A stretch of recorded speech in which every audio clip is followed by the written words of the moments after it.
Fair and honest elections wasn't enough for you. That's why I'm running. I also believe that in the Secretary of State's office, they are not answerable enough to the people. We need to be very supportive of the county clerks and their position. They're the ones that hold the front line. They're the ones that are making sure that we have fair and honest elections. And I want to be that supportive person in the Secretary of State's office that does that. We also voted for voter ID, over 70% across party lines. I want to make sure that voter ID is implemented in the state of Nevada. So that's why I'm running for Secretary of State.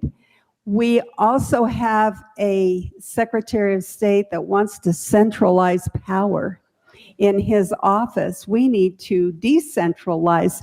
And in fact, I would like to see us get rid of NRS 244.164. Just repeal it. What is that? It is the law that made a registrar the person who controls elections in Reno and in Las Vegas, in Clark and Washoe County. Not an elected position responsible to the people, but an unelected appointed bureaucrat. And that's why I'm running for Secretary of State. Okay, so the first one would be of my 6 bills that I get to ask for with the legislature. I'd like to hit the ground running in 2027 with this repeal of that law that the county clerk is responsible for elections, even in Washoe and Clark. They have to sign off on the certification of those elections, and yet they have no authority or responsibility. They are called ministerial. And who told them they were ministerial? It was our present Secretary of State and our Attorney General.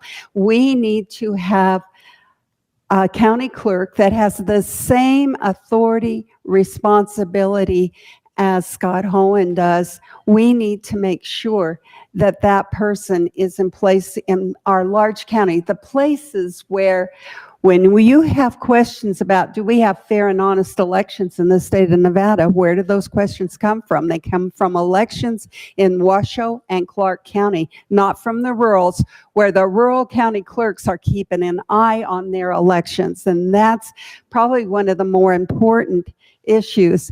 The second one is we have voted over 70% to have voter ID in this state. Yet our present Secretary of State has said that's a roadblock to fair and honest elections.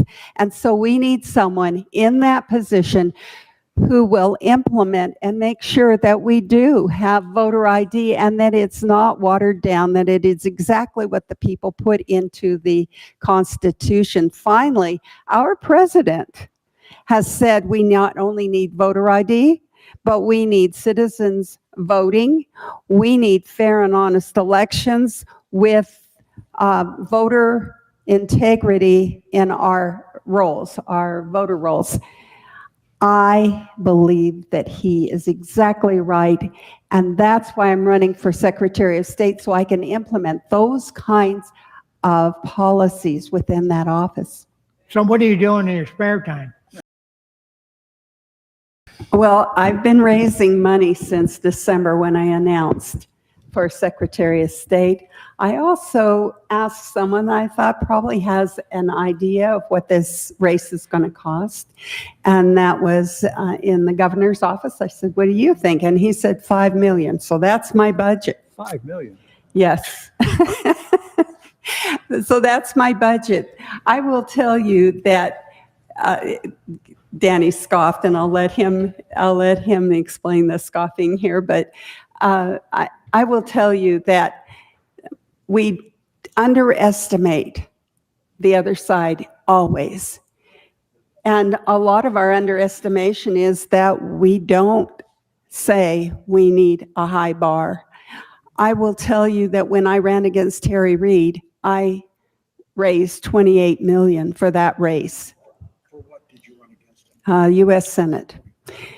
And at that time, it was the most money that had ever been raised by anyone for a statewide race. So we always underestimate what it's going to take. We always think about our side and how we raise money. We raise money, and I will tell you, I need you to help me. There's some envelopes back there.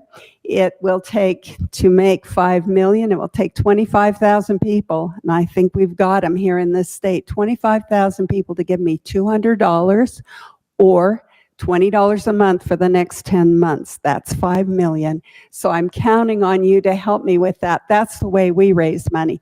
The way my opponent raises money is from the Friends of Harry Reid, from George and Aaron Soros. I'm telling you this because I want you to know that we're up against a machinery that is looking at us as some kind of small town political group. We need to say, no, we came to the game and we intend to win. But I want to let you guys know a little bit about Sharron's history. I got involved in politics in about 2002 after 9/11, and I met Sharron and helped her with her campaign. And I want to thank you, Sharron, for saving me thousands and thousands of dollars on my property taxes. Because, yeah, this is what happened. You know the Howard Jarvis Prop 13 for California that limits property taxes to 1% of the valuation. And that's the reason why houses in California sell for so much. But if you go down to Texas, they really tax the heck out of people because there's no restraints on them. And because of Sharron, they were afraid she was going to push a Prop 13 for Nevada. But she was running for Congress and she couldn't do that. So she asked me to help her out. And so I had an organization called We the People Nevada. And we went around gathering signatures to put it on the ballot. And we almost got it on the ballot. But what happened is because they were so afraid, they passed through the legislature that law that limits the taxes. And so that's why, and they haven't been able to remove it yet. I think they tried to remove it last legislature. But if it had been in the Constitution, it would have been better. But thanks to Sharron, you've saved me a lot of money in property taxes on all of us.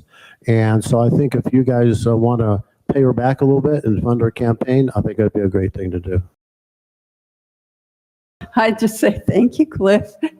I'd also say that it wasn't me alone. Don Gustafson has always been just a true warrior when it comes to property taxes. In fact, when I first began to serve in the legislature, he said to me, you know, Sharron, a fee is just a tax.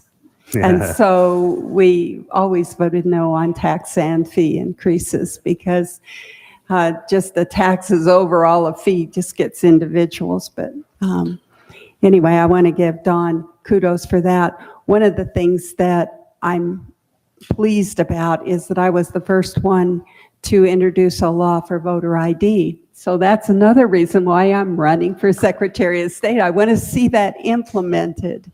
And finally, another thing, I was the one that authored the homeschooling bill that we have, the homeschooling law that we have now in Nevada, which gives parents alternatives. And I will tell you that we can put pressure on the schools just by the threat of taking our children out of the schools because of the money that they lose per child that goes to a public school. So we need to be involved. Even if you're a homeschooling parent, you need to be still involved with what goes on in public education and supporting people for school board who really understand that parents are the main foundation, the ones that education should be run by.